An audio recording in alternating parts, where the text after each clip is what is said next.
नमस्कार, मेरा नाम है शुभम और आप सक्षम न्यूज इंडिया देख रहे हैं। लोकसभा चुनाव 2024 में अभी 1 साल का समय है, लेकिन 1 साल पूर्व ही सभी राजनीतिक दलों ने अपने अपने स्तर से चुनाव की तैयारी शुरू कर दी है।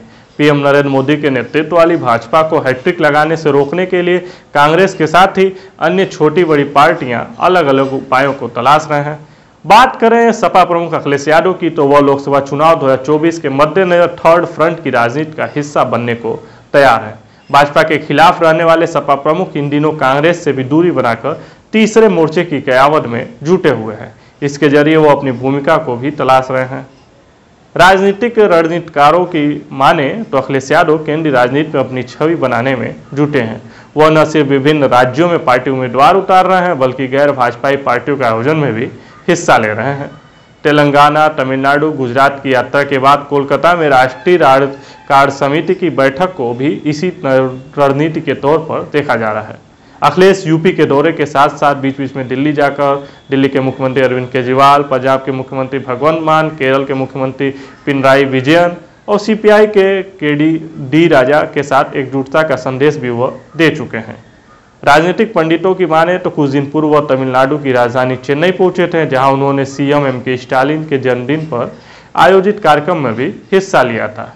बीते 11 मार्च को अखिलेश यादव गुजरात भी पहुंचे थे। यहाँ उन्होंने पूर्व मुख्यमंत्री शंकर सिंह वाघेला से भी मुलाकात की थी। हाल ही में अखिलेश यादव 17 से 19 मार्च तक पश्चिम बंगाल के दौरे पर थे। अखिलेश यादव पश्चिम बंगाल में सपा के राष्ट्रीय अधिवेशन के सहारे विपक्षी दलों में एकता का पैगाम देते नजर आए। सपा मुखिया अखिलेश ने कोलकाता में यह कहा कि कांग्रेस राष्ट्रीय पार्टी है, वह अपनी भूमिका खुद तय करेगी, लेकिन पश्चिम बंगाल के मुख्यमंत्री, तेलंगाना, तमिलनाडु और बिहार के मुख्यमंत्री चाहते हैं कि एक ऐसा प्लेटफॉर्म बने जिसके जरिए भाजपा का मुकाबला किया जा सके। यह बयान उनका काफी मायने रखता है। सपा एक वरिष्ठ नेता ने बताया कि अखिलेश यादव केंद्रीय राजनीति में अपने आप को फिट करने की कयावत कर रहे हैं। नेताजी के न रहने के बाद अपनी पार्टी को राष्ट्रीय राजनीति में आगे बढ़ाने की जिम्मेदारी अब उन्हीं के कंधों पर भी आ गई है, इसलिए वह विपक्षी एकता बनाने में भी जुटे हैं। गैर भाजपाई दलों ने जिस प्रकार से सीबीआई, ईडी को लेकर के सरकार के खिलाफ मोर्चा खोला है, सपा भी अपनी रणनीति उसी आधार पर बना रही है। सपा के नेता कहते हैं कि सपा मुखिया अपनी पार्टी को राष्ट्रीय स्तर पर पहुंचाने और नई पीढ़ी के नेताओं को आगे बढ़ाने के प्लान पर काम कर रहे हैं। अब देखना यह होगा कि अखिलेश यादव का यह प्रयास कितना रंग लाता है और सपा को इससे कितना फायदा मिलता है, क्योंकि सपा जिस तरीके से काम कर रही है अखिलेश यादव के नेतृत्व में, या अखिलेश यादव हम कहें कि जिस प्रकार से आगे बढ़ रहे हैं, तो कहीं ना कहीं उनके राष्ट्रीय स्तर पर और थर्ड फ्रंट को लेकर के भी ये देखने को साफ जाहिर है कि वो थर्ड फ्रंट की कयावत में जुटे हुए हैं।